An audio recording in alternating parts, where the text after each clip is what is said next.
Kemi mbërritur në afërsi të kufit ose në pikën më të afërt që ndan Izraelin me Gazën. Jemi në Kibbutz Nir Oz, lokacionin të saktuar teksa në pjesën tjetër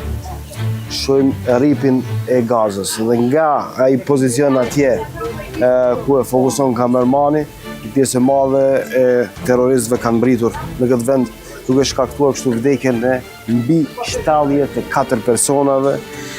ose kidnapimin e shumë të tjerëve.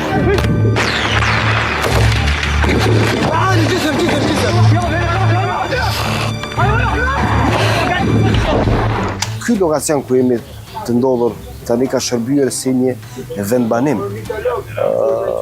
i ndërtuar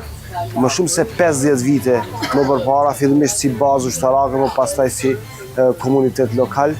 që sot nuk duket ashtu, për arsye se sot shohim jeti braktisur, një pjesë e madhe e vendbanimeve është dëmtuar, teksa qytetarët edhe pjesa e banorëve po përpiqen ta rindërtojnë dhe t'i kthehen